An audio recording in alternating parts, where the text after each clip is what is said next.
Hello, Luke. Hi, Sujesh. You are the first person.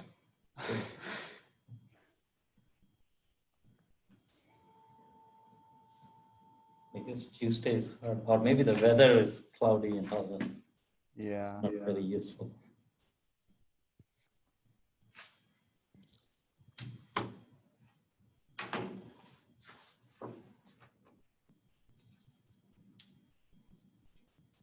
Did you spend all your time in Iowa growing up? Yes. So you're used to cold weather. Yeah. Iowa does get cold, right? Yep. Yeah, I kind of like the cold.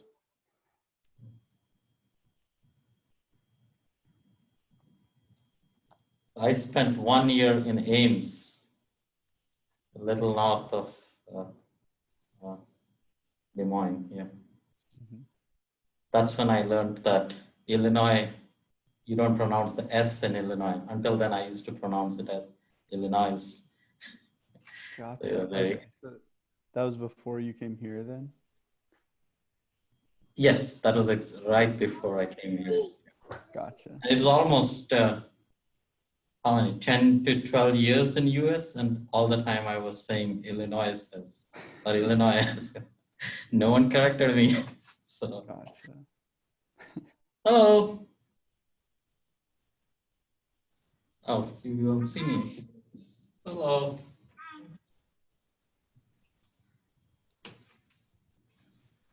How are your classes going? Good. Good.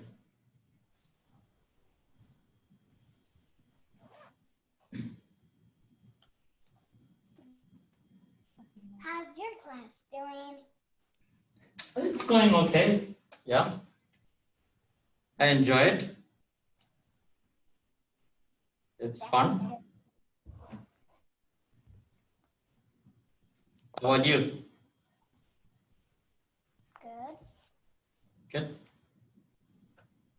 How many students are there in your class?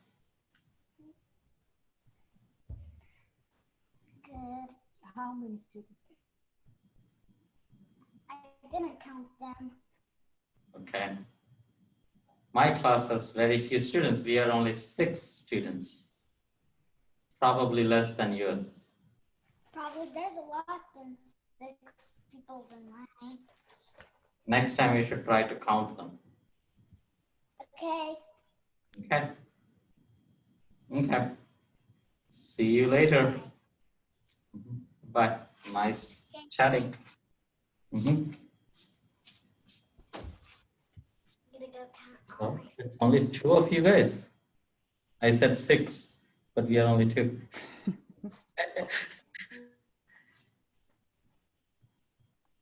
Give it a few. What could be the reason? Usually everyone is there. Yeah, I'm not sure. Oh, internet outage or what? What's the internet you're using, Luke? I think we have Pavlov. Padlock. I don't even know which one. Yeah. And what about you, Alia? What's your internet provider?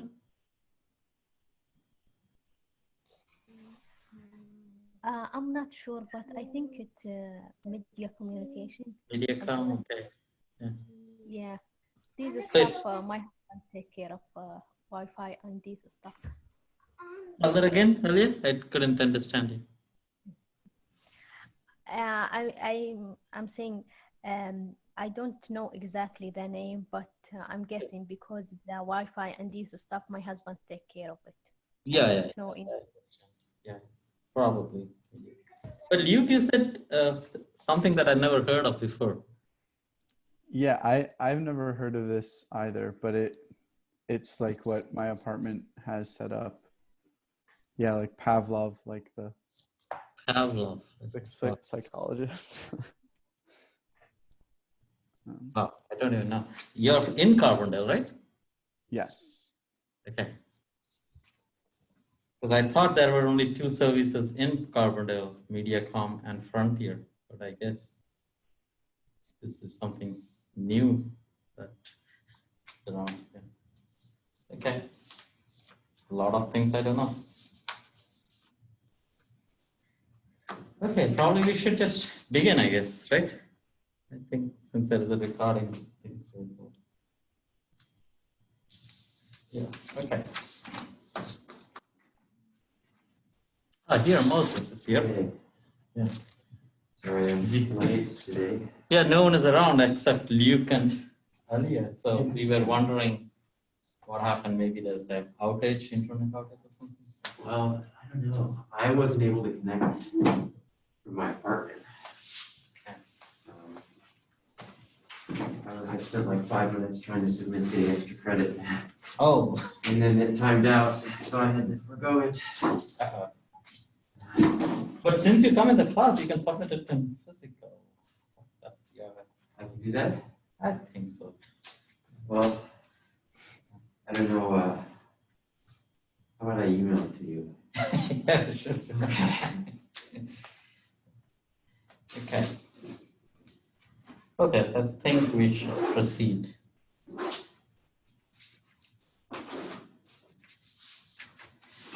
Yeah, homework 6. Oh, this is the suspense that you cannot read, I guess, right? Yeah, it's not so good. I think it's a new one, and I hope it starts writing. It takes a few minutes for it to start writing.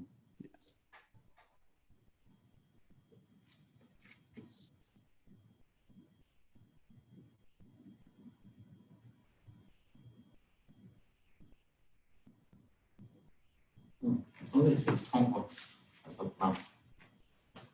We done semester.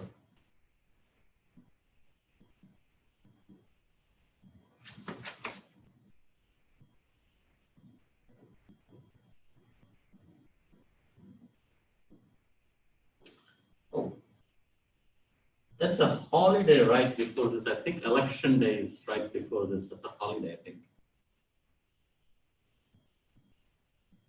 And should this be in class or not? Yeah, I'm not sure. Yeah, as of now in class, I guess. Like by default, it is going to be in class, and I'll change it if necessary. Because I feel there has been reasonable grades in this course, so I can even make it take home.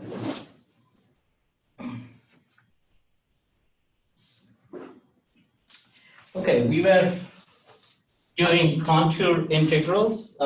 Basically, it's an application of Cauchy's theorem. And we did do one example, I think, and we started on the second example, but we did not pursue it too much. So let's say we were talking about the Heaviside step function.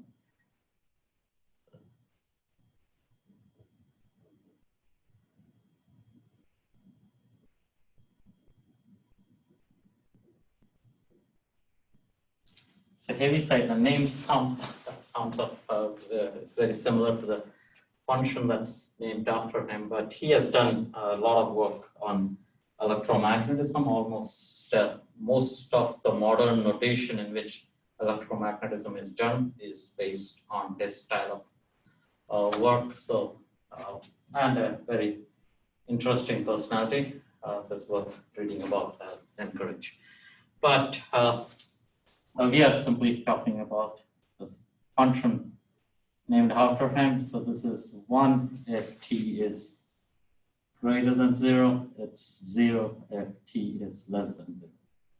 And think of this as time, even though while we are doing the mathematics of this, this is just a variable t, a function t. But it's good to realize that if it was time, what we are actually saying is, so if t is time, then this is future, right? T greater than 0. So t equal to 0 is present, right?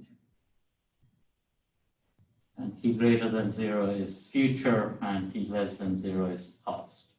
that gives you a perspective of an insight into it. So if I were to flip this, then it becomes past is 1 and future is 0. And that is pretty much what involves causality, right? If you were to think of causality,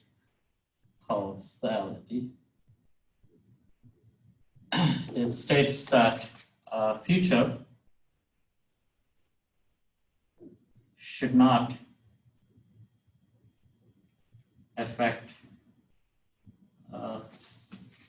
the present or the past, actually, right? Present or past.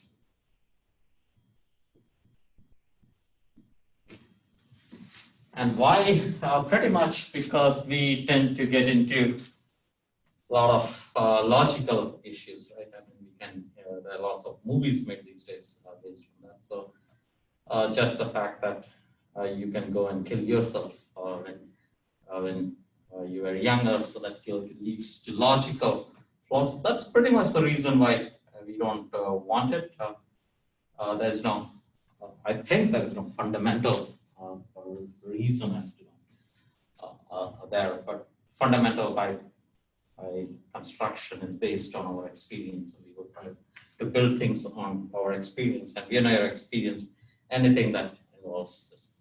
So most of the time, physics is often done in the frequency space, Fourier space, that's called. So it's good to ask, what does this look like in a Fourier space? And immediately we Fourier transform it, right? So the tilde of omega, so that's a frequency, is by definition t e raised to I omega t minus infinity to plus infinity.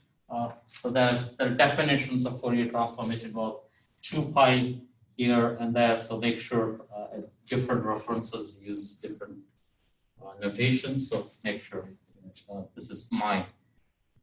Usually I'm consistent with this definition. So that's theta of t.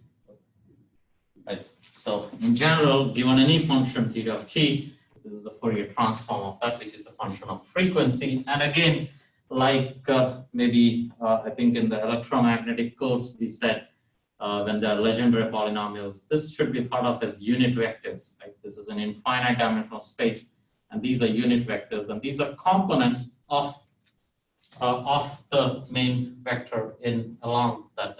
So that's a good way of thinking of it. So these are Fourier eigenfunctions instead of eigenvectors. You talk to say they're eigenfunctions. If we were to use 0 and 1 in here, we said that, so this can be done, correct? So let me evaluate it. So this is minus infinity. So t is greater than 0, so that has to be lower than that. So it's dt e raised to I omega t, and that's it, right? Theta of t is 1 in that. And we said we can do this integral.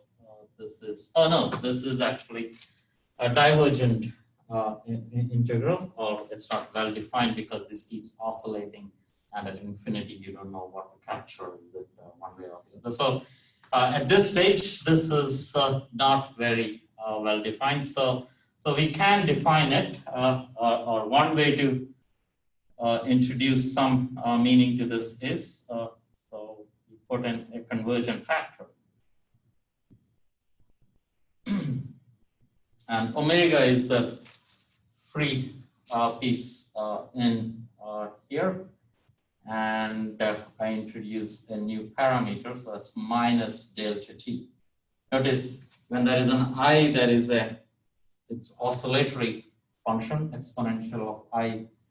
Imaginary functions are oscillatory, but if it is not, then it is a decaying function, and that makes sure that it will actually converge, it will not keep oscillating. That's the idea here. And we want to have delta positive, so let's say this is delta tends to 0 coming from the positive sense, right? So it's 0 or plus. This can be written as minus 1 is I squared. So this is the same as limit delta tends to 0 plus and 0 to infinity dt exponential of I times, there is an I square there. So this is omega plus I delta times t. That's one way of writing it. And there was a small confusion when I did this last time. I made an error, which you guys pointed out immediately.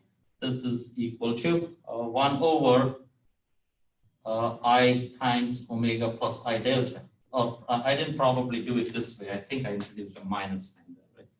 So I don't know what I did last time. So I think there was a minus sign there, which was supposed to come here, and you guys, you pointed that out, right? So this is limit delta tends to 0 plus, that still stays, and I have to, oh, and there is an exponential still, right? So exponential I omega plus I delta t. Evaluate this at t equal to 0 and t equal to infinity. At t equal to infinity, again, notice the delta still exists, right? I times I is minus 1, so that's actually 0. There's a decaying part still there. So it is 0, so 0, and then minus of limit delta tends to 0 plus of 1 over I times, when t is equal to 0, the exponential is not there.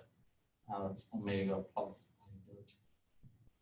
I think this is what we had. So I had missed that negative sign last time. So let me write that down here.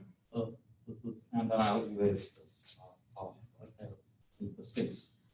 So this is let me write my limit delta tends to 0 positive and minus 1 over I.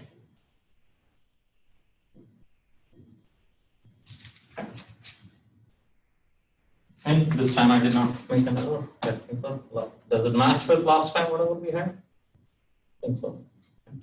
Seems good. Okay. So if you. There's one over minus I. 1 over, yeah, minus I.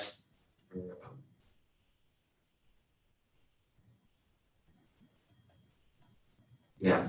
Right? So it matches, right?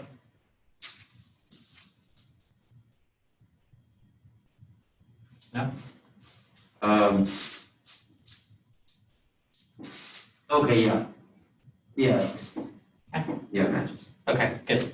So I copied this here, and if you allow me to erase this, I can use the space then. Okay.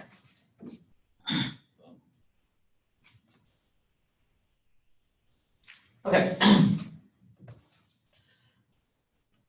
So once we know this, so that's your, if you want the simplest, one of the basic function where you would use causality now in frequency space looks like this, and it's a limiting form. So intuition is very less than that, right? So it is very hard to intuitively get a picture of that. So let's test this, right? If you really doubt this, one thing we can do is put this back, inverse Fourier transform.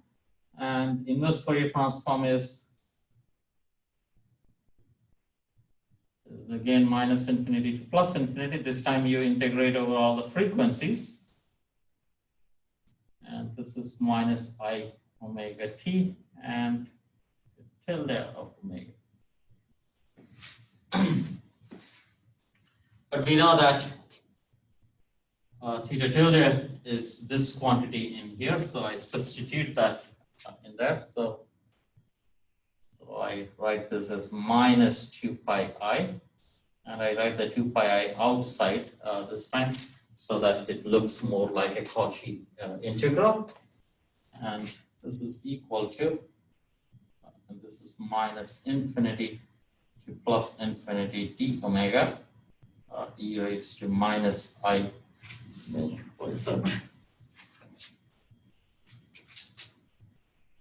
Minus I omega t over omega plus I delta.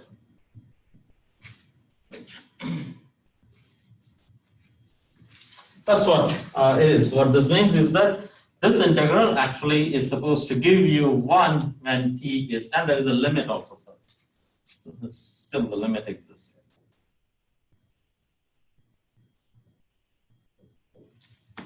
Like if I were to, so suddenly a simple function which was just dependent on t, now there is, even if you were to realize that omega is actually integrated out, there is still a t and a delta, but in the limit delta tends to 0 from the positive side, it is supposed to give you the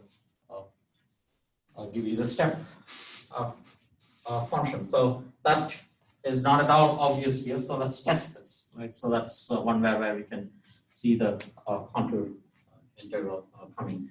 It's very clear that this function is different for t greater than 0 and t less than 0. So we will have to do that in 2 different ways. Right? So first, let's do t greater than 0.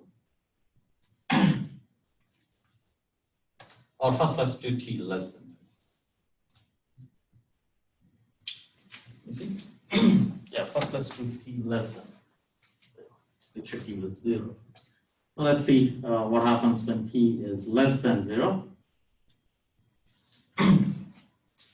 This is just a hypothetical or a physical problem that has been constructed. In general, this is a mathematics problem, right? It doesn't need to have any physical basis to it, and this could appear in any other physical system too. But we are having some context in. Okay, so that's our integral. So let me try to have this for delta greater than 0. So let's say, let me keep delta greater than 0 so that I don't have to take that, worry about that limit.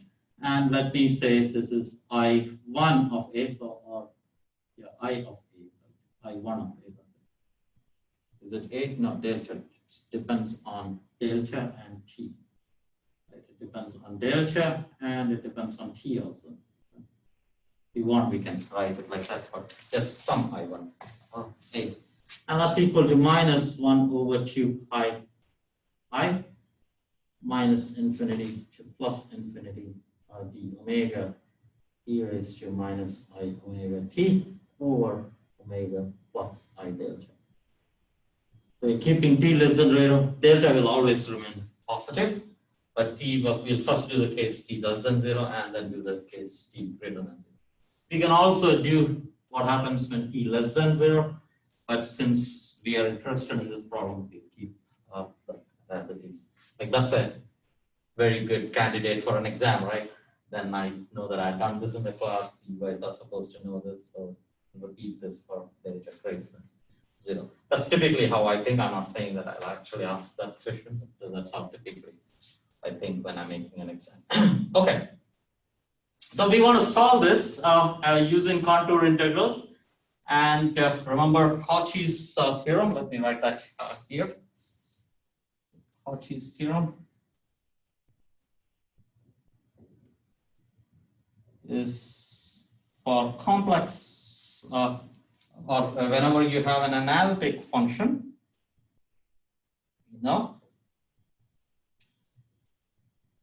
C f of z is equal to 0 if f is analytic, if f is analytic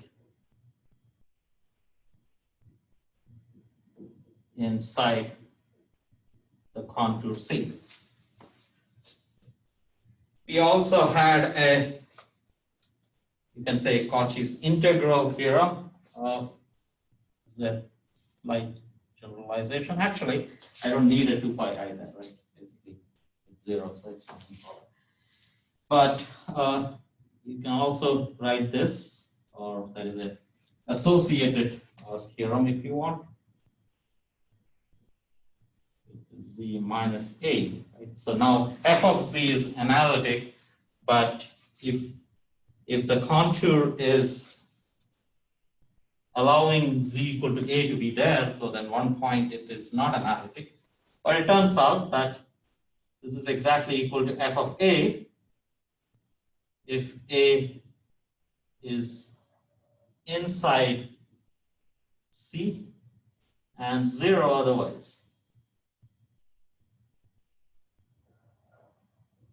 We showed that last time. And this is in a way, this is what is called the residue theorem. So yeah, this is called Cauchy's theorem. This is more recently, I think in the modern literature, this is called the residue theorem. Maybe even older. Second statement is called residue theorem. So we just, once you have written that function in this form, then just capture the value at z equal to a very similar delta function. Okay, so that's the feature we want to use here. So let's differ. So this is real, right? Omega is actually running on a real line. We want to switch over to a complex space. So instead of I1, let's construct a new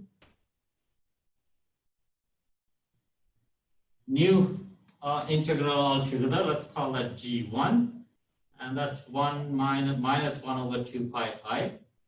And it need not be exactly the same function typically, at least in the first few examples, it seems to be exactly the same, but we will do at least few examples where that's not, one has to be more judicial about selecting this. So this is a contour C now, right? It has to be a closed contour, and let's say instead of omega now this is z minus I by z.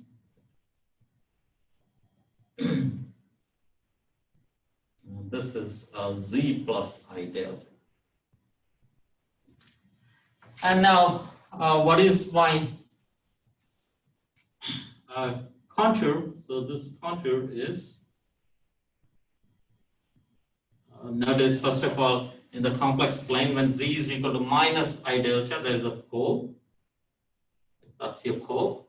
This minus I delta. Right? That's your pole. We do know that this integral actually runs on the real line. So that's your real line. So I would like to have that as part of my contour because I want to capture this integral inside this contour. And now I can actually close this contour either on the upper half plane or on the bottom half plane. And it will turn out that it is necessary to be judicial, right? And why is that? Last time we showed that I could do it either way. I could do it up or down. In this case, it will turn out that it has to be in the up. And why is that? Why would I say that the bottom one doesn't help? We'll see that. So this is C1, let's say, and that's C2. And I need to have a radius r here, and the understanding is that the radius r tends to, so C with r tends to infinity. And the contour C, which is constructed out of C1 plus C2, so let me explicitly say that C1 plus C2, with the understanding that the radius of that half circle goes to infinity. Any questions there? Okay. And I know the answer for this also, right? Yeah, so using residue theorem, I do know that this is equal to, right? This is equal to f of z over z minus a, right? 2 pi I is there. I just have to replace this z with minus I delta. And there's also a minus sign in the front, right? So there's surely a minus sign, right? And when I put z equal to, so I evaluate this function at a. So a is minus I delta. So minus I and a minus I, minus minus goes. So this is e raised to minus delta t. But we are later on going to take the limit delta tends to 0. We didn't do it here. But somewhere here, that's delta tends to 0. That's minus 1. That means if we take the limit, delta tends to 0. Questions? Yeah, sorry. Can you Yes. repeat that step? Oh, okay. So, so I first said that I'm building this integral, but before I proceed, I know the answer to this integral, right? Using residue theorem, right? Using this, I know what this is supposed to be. So this is equal to, right, minus of 2 pi I times f of z. So that's your f of z, right?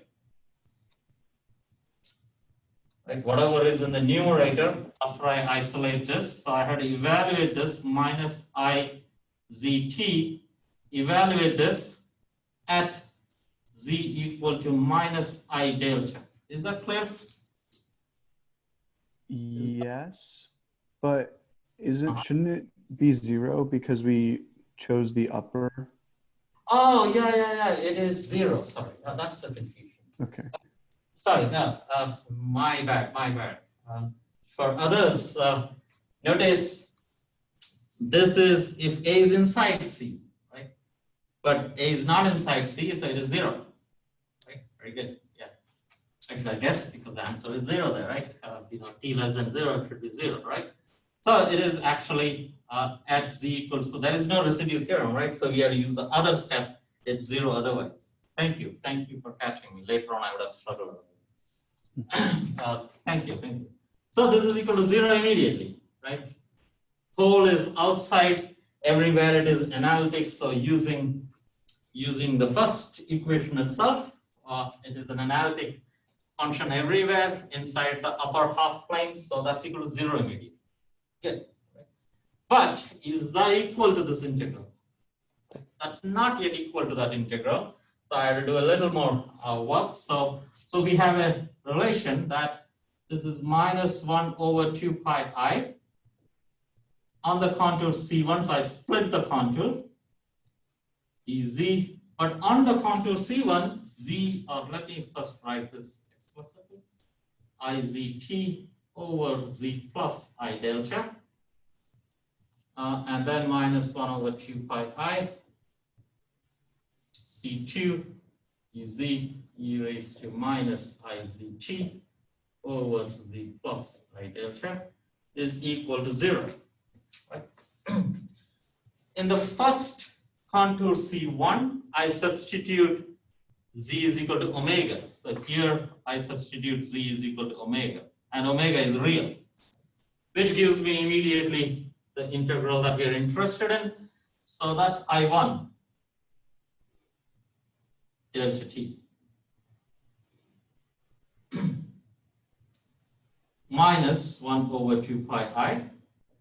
And in the second contour, I substitute z is equal to r times e raised to I theta. That's because it's on a radius with fixed, on a circle with fixed radius. Right?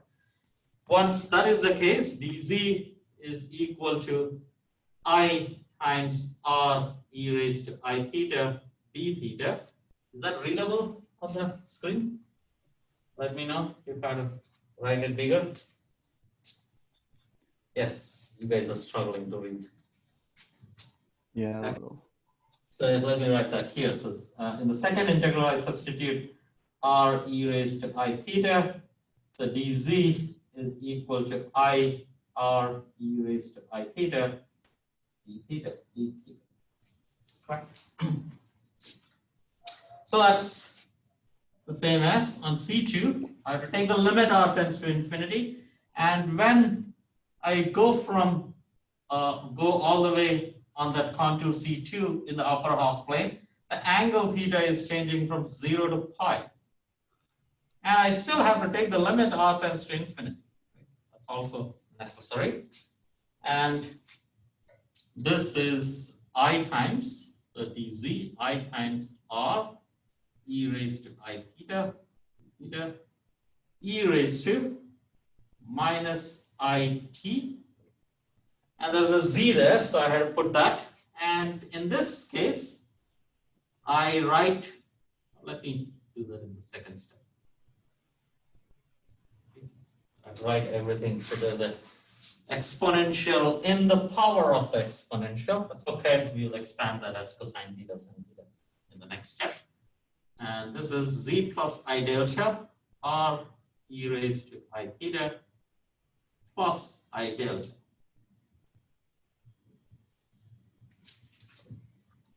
We are taking the limit r tends to infinity in that this dominates over that.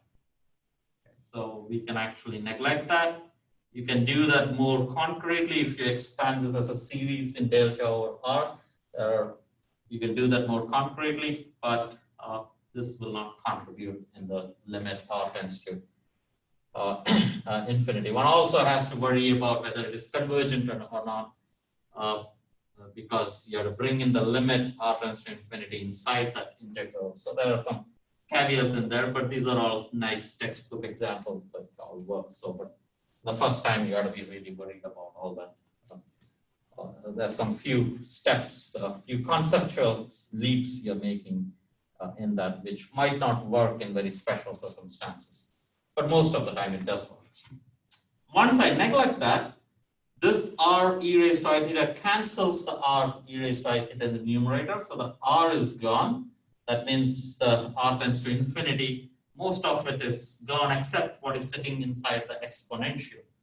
Correct. So this becomes I1 delta of t is equal to, if I take it onto the right hand side, first of all I cancels out, and when I take it to the right hand side, minus becomes a plus.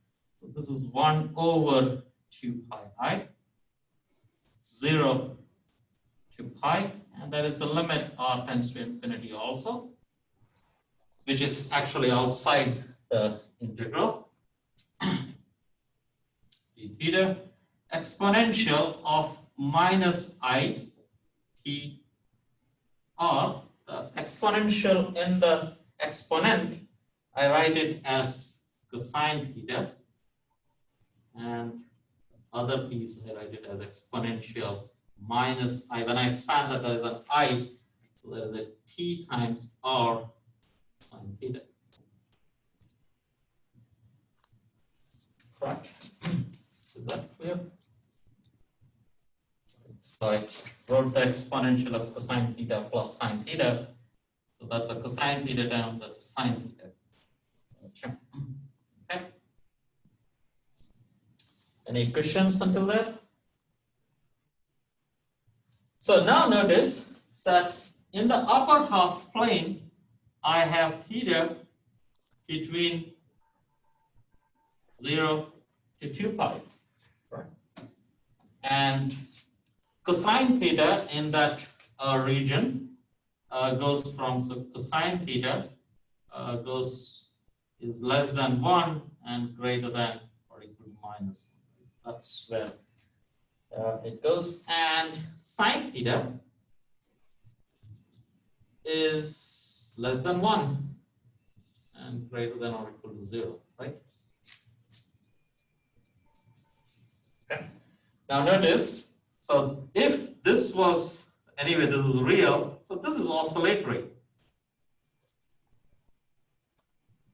Right, that's oscillatory. This one, r is positive, sine theta is positive, but t we said is negative. Right? We started with negative t. That means in the limit r tends to infinity, this will decay. In the extreme limit, this will be 0 everywhere out there. Right? Because of this exponential. Right? Sine theta positive, r positive, t is negative. So exponential of a negative number is very small for larger argument. So this decays. This is of minus magnitude of t or sine theta. That means, that guarantees that this will go down. And that was the reason why it was necessary to go in the upper half plane. If you had by any chance chosen this to be in the lower half plane, like we did last time, that both ways it will work, but then you will be stuck here. Not that there is anything wrong, it's just that then you don't know how to do this integral. Nothing absolutely wrong in that. It's just that you're stuck there. This integral is equal to that, or in that new, it is no more g1. It's a new function that's equal to that, but you don't know how to evaluate that because it's a divergent integral, and we don't know how to deal with that. So it's just very careful. It's very necessary that you actually go in the upper half plane. So that's a concept there. But once you realize that, oh, that's equal to 0, right? In the limit r tends to 0, that's 0. So that's equal to 0. Everywhere on that contour, it is 0. So your integral is indeed, yeah, that is a delta. No, delta doesn't come in at all. So this is equal to 0, right? That's your t less than 0 part is equal to 0. It's not even dependent on your delta. Right? Independent. It doesn't matter where you are, as far as it is anywhere in the lower half plane, you're good. Right? This would have still worked, so it's 0. Any questions at this point? Right? So we have shown that at t less than 0, this is equal to 0. Now we have to do the second part. So it has to be t greater than 0. Okay, good. Okay, so let me do the switch board now. Okay, so let's do the case t greater than 0 and delta is still greater than 0. So again, our I1 delta, I1 stays the same, right? I don't have to change my I1. Do I have to? No, it doesn't. But let's say, yeah, so I1 doesn't change, I guess. I could have just done I. Didn't have to call that one. That's equal to minus 2 pi I minus infinity to plus infinity d omega and e raised to minus I omega t over omega plus I delta. Same integral, but now our understanding is that t is now a positive quantity. Earlier t was negative. Again, we construct a new function this time because our contour is going to change. So we call this a new function. So this is g2 delta of t. That was the reason why I was thinking I'll call it I2, but the top function remains the same, except that t is different. So that's equal to minus 2 pi I. This time, we'll define our contour, but let's keep this the same. Minus the t over the plus I delta. And I have to define my contour. Again, let me say this is C1 plus C3. C1 plus C3, C1 is the same as earlier, but this is a completely new function in principle because my contour changes and the function changes. And this time I choose my contour. It's Z plane, and that's your pole. This is still your C1, but this time you go down. And it's clear why you want to go down, because when t switches sign, it is the bottom half plane where the convergence will come in, where the decaying will come in. That's what guides you which side to pick. It is to be going to 0. With that in mind, but now it is encircling your contour. So I know the answer to this using residue theorem. So it is minus of e raised to minus IZT and evaluate it at z equal to minus I delta. This is what I was trying to oversee, or I was jumping ahead in the earlier part, which you guys got correctly. And that's your answer in principle using residue theorem. But there is a small mistake I made in there. What's the mistake? In using the residue theorem, it's a careless mistake, but I did it intentionally so that I can highlight that.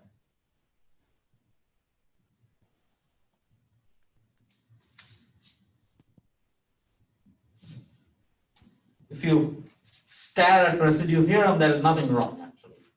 Right? If you stare at this equation, but there is something about the contour I said last time. There is some notation with the contour.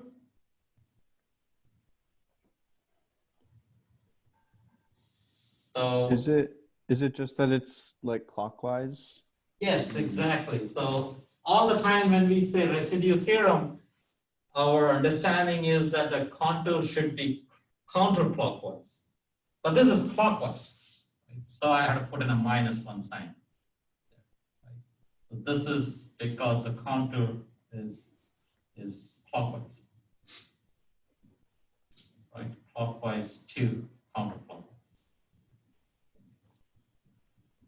Right? Or the sense of the contour, right? So that's important. Often you tend to miss that, if you're not careful. Okay, so we know what it is, right? So this is equal to minus gone. Then there is when I put in a minus I delta, so minus again goes, so this is minus delta t.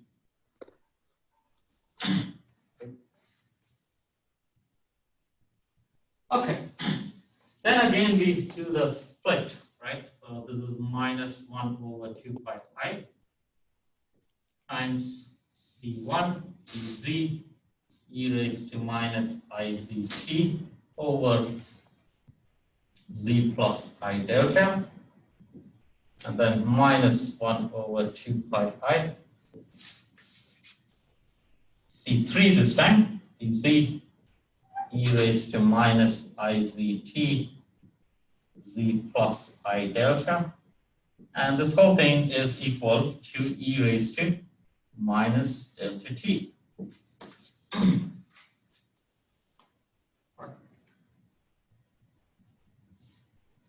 Substitute z equal to omega, a real number, then that becomes I1, same idea, and substitute z equal to r e raised to I theta, same thing except that the limits on theta changes now. So that's 1 minus 1/2 pi. This is now if you want 0 to minus pi. Or if you want to think of it as an angle all the way from the other side, then you say 2 pi to pi, either way. But 0 to minus pi is okay. And dz now is I times r e raised to I theta, d theta, e raised to minus I t, z is r cosine theta, plus I r sine theta, divided by r e raised to I theta plus I delta. That's equal to e raised to minus delta t. And I have to take the limit r tends to infinity. Right? I should, usually it is outside, so limit r tends to infinity. But most of the examples we will do, you can actually swap this integral and the limit term. But very rarely, in very rare circumstances, that interchange might not be allowed. You can neglect this part because that's small. R cosine theta again is oscillatory, right? And this leads to I1 delta t is equal to e raised to minus delta t plus 2 pi, plus 1/2 pi, 0 to minus pi d theta, and this is oscillatory, but keep it as it is. So that's minus IPR sine theta, and this is minus I and I, which is a plus, so it is a plus T R sine theta. So now we again ask, how does this go decay? T is positive, right? T T is positive, R is positive, right? But sine theta now is going in the bottom half plane. So sine theta, when theta goes from, let's say, 0 to minus pi, right? So this is, where is this? 0 to, so 0, 0 minus, right? Then sine theta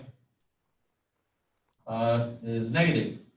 It is less than or equal to 0. And that makes sure that this is convergent. Right?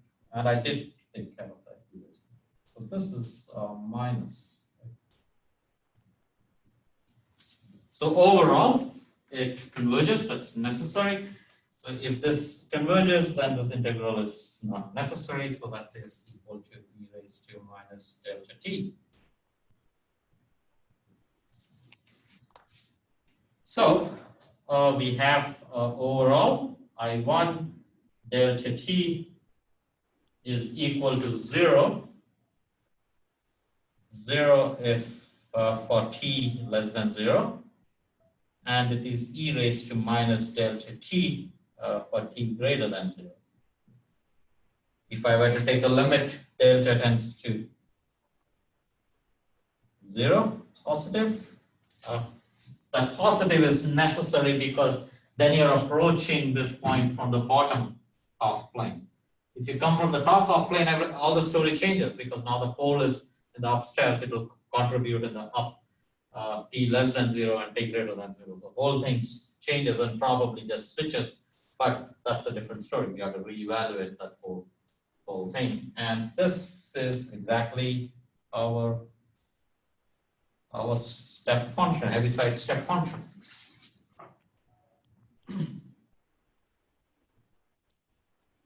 So causality in the frequency plane is not straightforward, right? But it gives you some sense of that is this analytic feature in there. In fact, in most of fundamental physics, this connection between causality and the analytic feature of that in the frequency plane is taken to an extreme level, and you say that it is a postulate. You make it a postulate that a function has to be analytic in the sense we said, or the causality has to be captured from the analytic plane of a function. Usually there is a physics involved, and you say that it has to satisfy these properties on the complex plane, because it will not, if it does not, causality will not be one. So that's why you will often hear the statements that because of analyticity of a physical system, this should happen. And this is typically like look up S, yeah, we need some extra credit, right? I mean, this might be hard to look it up, but look up S matrix, maybe S matrix. Use and talk about analyticity and unitarity also is very similarly connected. Often, like in quantum mechanics, you will say something has to be unitary. Those are all similar statements. But again, no reason as such, but based on experience, you take this to a hypothesis level that a physical, a scattering matrix has to have certain analytic properties because it has to be causal. Right? Something comes, hits, and you get a scattering. You cannot get an effect before the cause. Right? So you take it to an extreme level, which is how physics works. We make some postulates and then verify that things go. But here it is a mathematical property of a function that's given. Given that, how do you say, given the property if you want. Okay.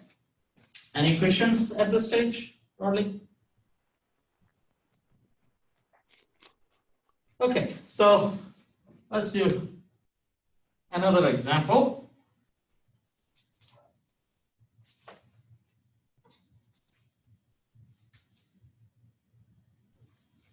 where it's not immediately obvious as to what your contour is, right? So let's see. Example, yeah. So if I'm not able, so I have 20 minutes, right? I should be, yeah. So let's say, so let's switch the camera.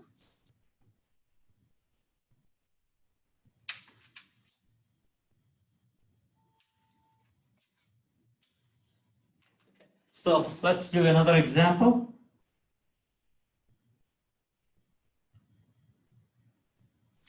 I of A is equal to 1 over 2 pi. I think that is 1 over 2 pi. Let's look at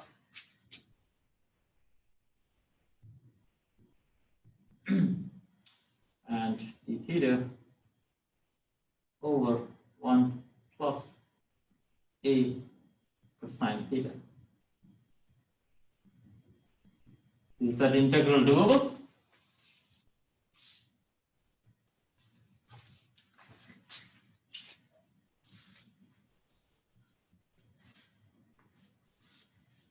Might be, okay, I really don't know. Often what happens is that you do integrals using contour integral methods.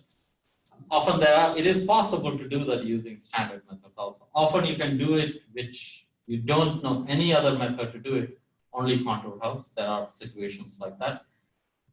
But a classic example is, which is popularized, is 1 over x squared plus 1, right, dx. What is this integral equal to? Minus infinity to plus infinity? Is that familiar?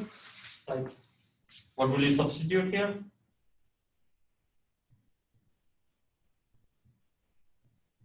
Based on experience?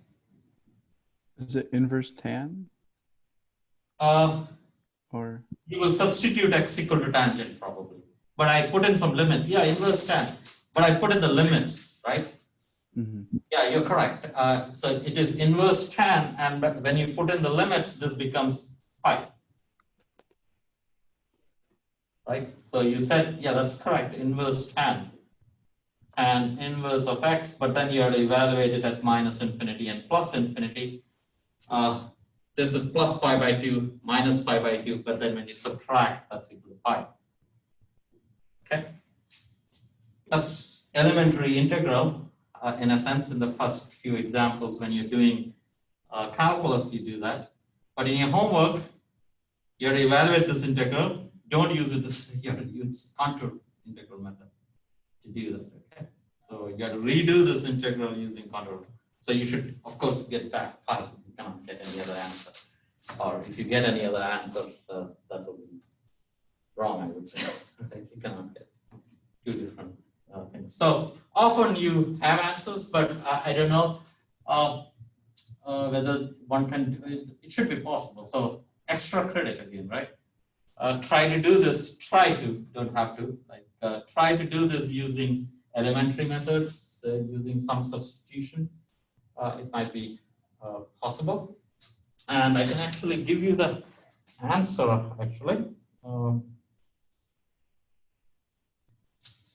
What's the answer?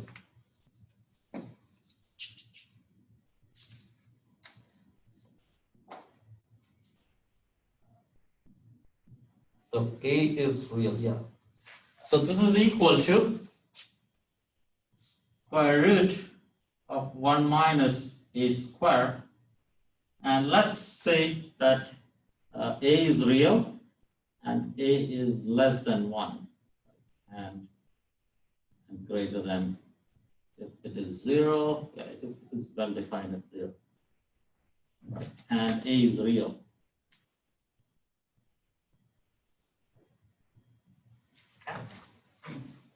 So if that is the case, that turns out to be the answer. And your extra credit is, can this be done using some elementary methods? And let's try to do that using contour integral. And now it's not very obvious what you pick your contour to be, right? That is theta going to 0 to 2 pi. And since it goes from 0 to 2 pi, the idea is that again, based on experience, you don't do it on a line, you actually go on a circle. Right? When theta could be the imaginary part of a complex number, so that's not very obvious. So, so let's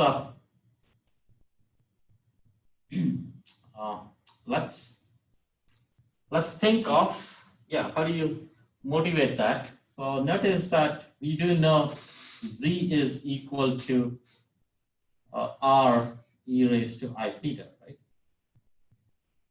This is a complex number representation, not talking about the integral as such.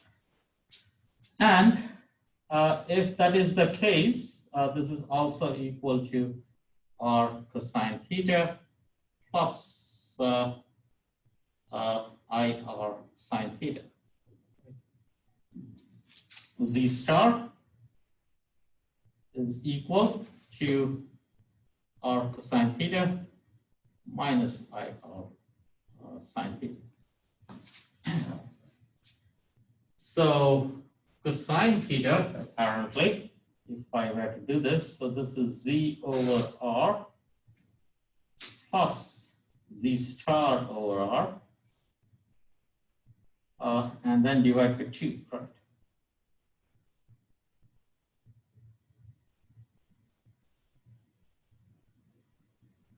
So it's cosine theta.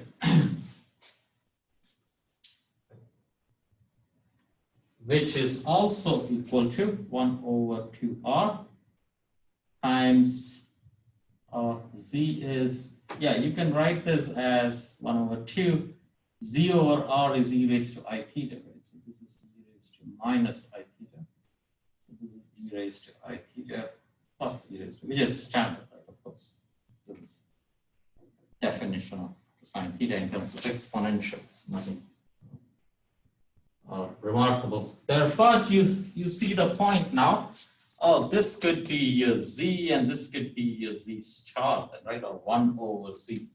So it seems like I can rewrite that integral theta in terms of a complex number. So this is I of a is equal to 1 over 2 pi times 0 to 2 pi d theta and 1 over 1 plus a times z plus 1 over z,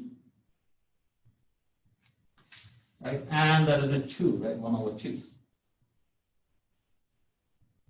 Where our understanding is that z is actually equal to, did I do this correct? Yeah, I think so, right? Yes, or e raised to I theta. Probably not. Healthy. Mistake. I did a mistake. What's wrong there?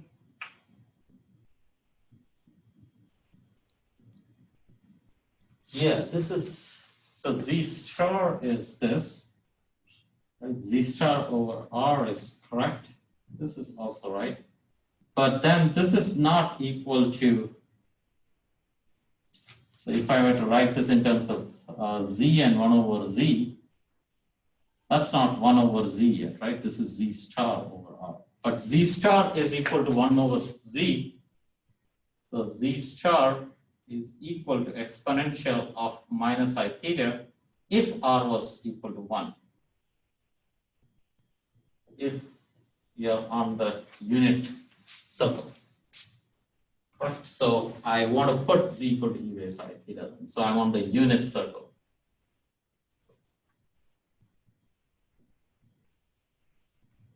Just motivating the substitution, sort of how you see that there is a unit circle you want to go over. If that is the case, then it seems like I can rewrite this as 1 over 2 pi, 0 to 2 pi d theta. Get the z on top. So this is a times, or what is it? There's a over 2.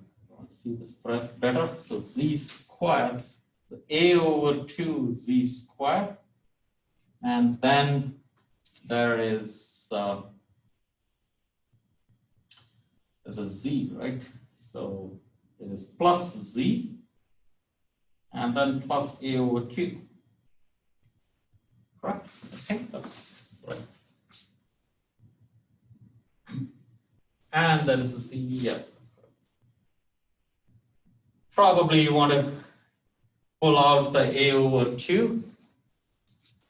So this is 1 over 2 pi, so 2 over a divided by 1 over 2 pi, 0 to 2 pi, d theta z over, now this is z squared,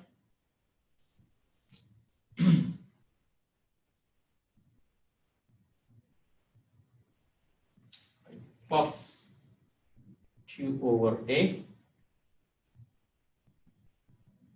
z plus 1. Okay, reasonable. At this point, pick your contour. Now you're saying that it is 0 to 2 pi, so I'll say that, oh, I'm going to go on a unit circle.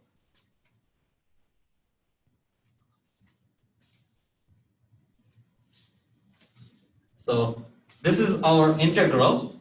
So I have to construct a new integral, right? So g of a, which is on a complex plane. So let me pick that complex plane to be.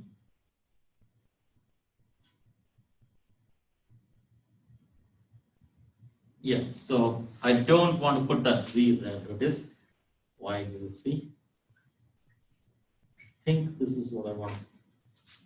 This is contour, the closed contour C, and this is dz over, and let me also put an I there, 2 pi I there. And this is z squared plus 2 over a times z plus 1. And now I will specify my C contour, and I say that's a unit circle. This is unit circle.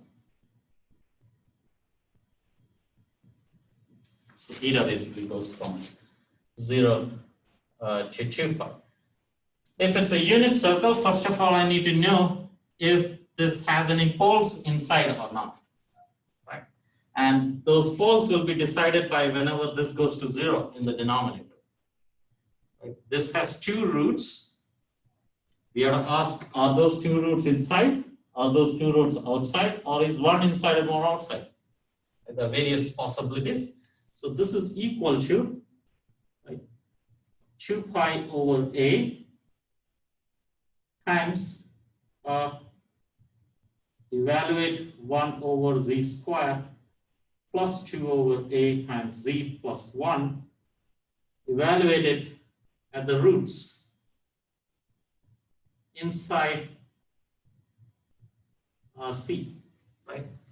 Roots inside the contour contribute. Is that clear, the argument? Okay. So that's your answer. So that involves the argument as to what are the roots. But first, let's see what is our integral. What's the connection between this and our integral? So I have to substitute. So this contour C is clear.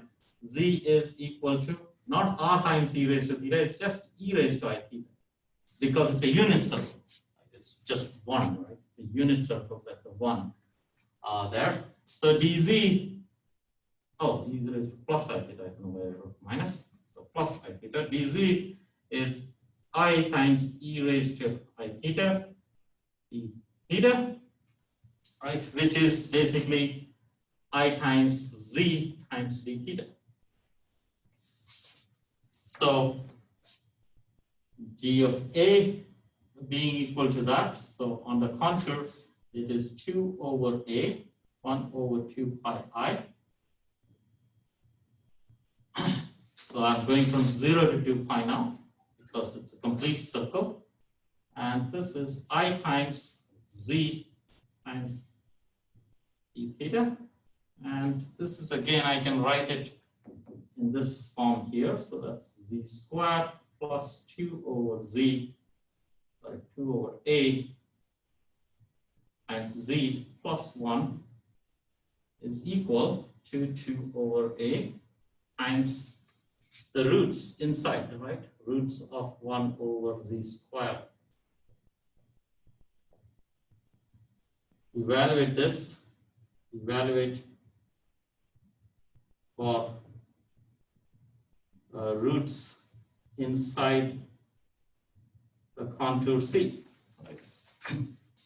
That's our integral actually. If I cancel out my I, that's exactly my integral. So it is, I know how to evaluate my integral. First find out the roots and decide whether it is inside or outside. Roots inside C. So let's do the find the roots, quadratic equation, right? So roots of z is equal to plus or minus, no, minus 2 over a plus or minus 2 over a squared minus 4, a and c are 1, so that's gone, divided by 2. There's a 4 there, 2, all the 2's cancel out. And this is the same as minus 1 over a plus or minus 1 over a squared minus 1. Okay. Remember, a is less than 1. So let me write this as minus 1 plus or minus 1 minus a squared divided by a. Correct?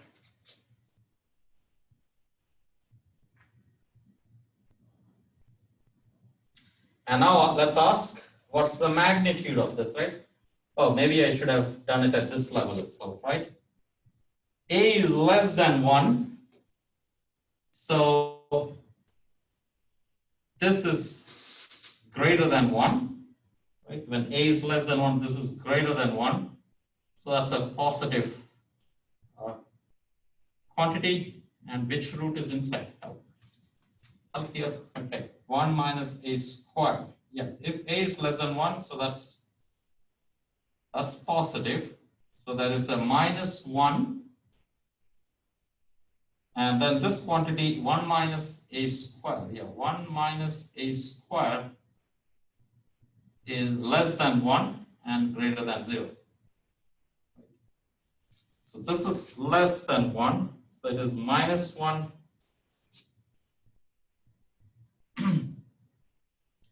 plus a small quantity, right, which is less than, so whatever this is. This is plus 1 minus a squared. So that's less than 1 divided by a. So this is, I think, less than 1. The magnitude of this is less than 1. But what about the minus 1? Minus 1, I have increased it a little, but then I divide by a. So it's not very good. How do you argue this? You're just trying to show that it's less than 1. Yeah, one of them is less than 1. Probably one of them is less than 1 and one of them is greater than 1.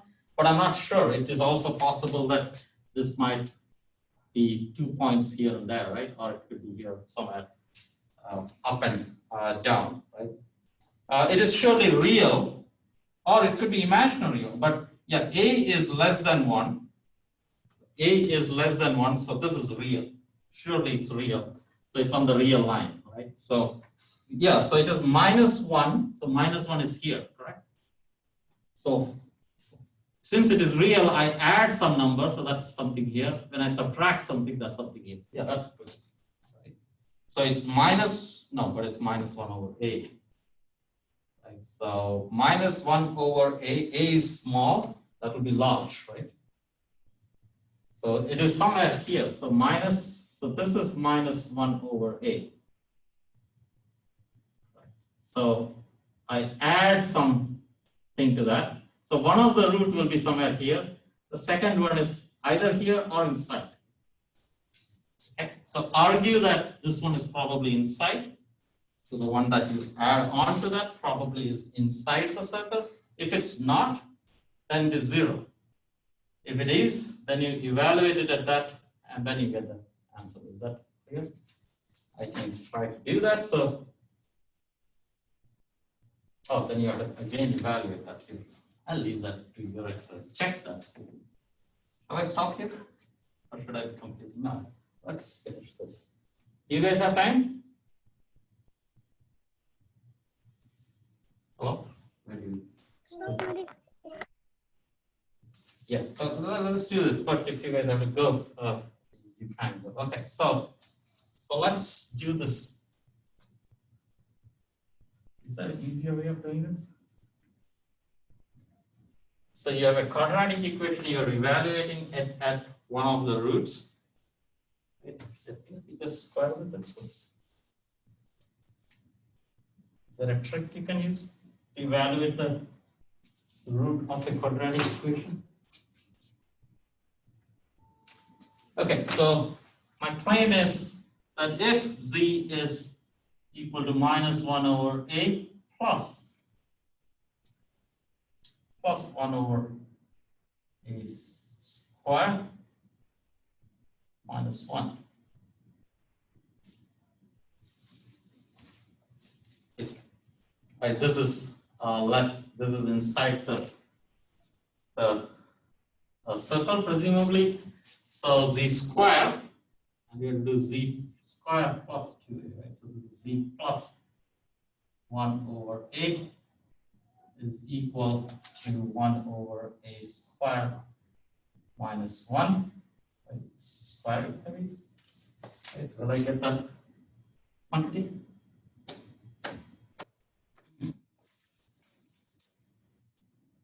Yeah. Okay.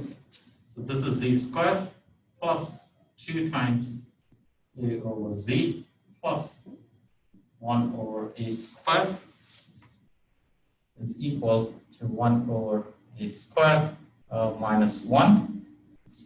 This cancels out, so that's equal to z square plus 2 over a z plus 1. What did I do? That's equal to 0. Oh, I was supposed to evaluate that at that, right? What am I doing?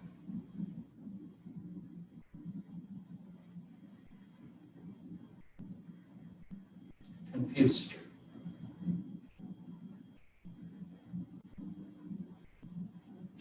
If I evaluate this at the root, that would be equal to 0, correct? Mistake. I think you're evaluating like f of z equals 1. Does that make sense? Like, I think in your contour integration, it's like 1 over that polynomial. Yes. So you're summing over like f of z at the roots, but f of z is 1. So I think it's just counting. You're right. Yes. Oh no, I know. Yeah, this is wrong, right? Yeah, I said this wrong. I think I'll take more time. Yeah. Okay. Alia, you have time? 10 more minutes? Excuse me. Can you Yes. repeat? I was saying, do you have time? I will take 10 more minutes. It's okay. I'm fine. Yeah. Luke, you have? I think I have to go, but I can watch the video later. Yeah. Do watch that because there's a mistake in there. Okay. Okay. So Okay. do watch it. So yeah. So But yeah, I have to go, so I'll see you guys. Sure. See you later. Let me quickly finish this.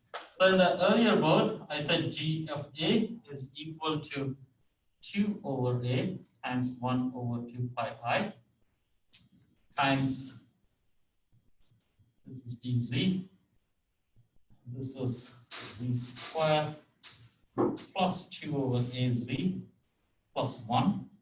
And I said this was equal to the roots that you evaluate. First, you have to write this, notice 2 over A, 1 over 2 pi I. You have to use our Cauchy's or residue theorem. So this is dz over, there are two roots here. This is z of r plus, and this is z r minus. That's your two roots. Right, so this is your z. And r plus and r minus are roots. So r plus, let's say, is outside, and r minus is inside. We argued that one of the root is inside and one of the root is outside. So these are the two roots. Only the inside one will contribute. So let me write this as 1 over 2 pi I dz. The root that is inside is r minus. So that's where the pole is inside the contour. The other one, I write it in this form, z minus r plus. The same thing, right? But that's my f of z in my, if you see my residue theorem, this is f of z over z minus a is f of a. So whatever is there other than this, that's my f of a. So that's your f of z. Right? So this is equal to 2 over a, 1 over z minus r plus, evaluated at z equal to r minus. Right? That's our Cauchy's theorem. So that's a mistake I made. I was saying I would evaluate that at the roots, but that will be 0, right? Quadratic equation evaluated at the roots will be 0, and that's what I was confused.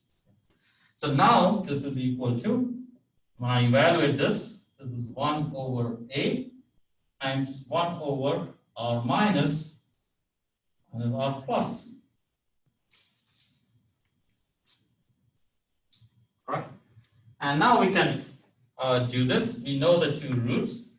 So this is 2 over a, 1 divided by r minus, we said is minus 1 over a, which was plus, we argued, right? So this is 1 over a squared minus 1, and r plus is minus 1 over a minus the square root of 1 over a squared minus 1. Is that? Did I confuse you guys too much, or did I clarify? I follow it. This is the main piece here. Yeah. Right? You're fine, right? Now notice this cancels out. Right, so there's a factor of 2 there, so this is 2 over a, and there is factor of 2, so it's 2 times square root of 1 over a squared minus 1. Factor of 2 cancels, a cancels, and that's indeed 1 over 1 minus a squared. Okay. Sorry again for the error. No, it's okay. Silly actually, in a sense. When you look back at all the errors, it's silly. But my bad. Yeah. Okay. Thank you. Thank you. Aliyah, was that okay? Yes, Okay. Thanks. thank you. So, Mike,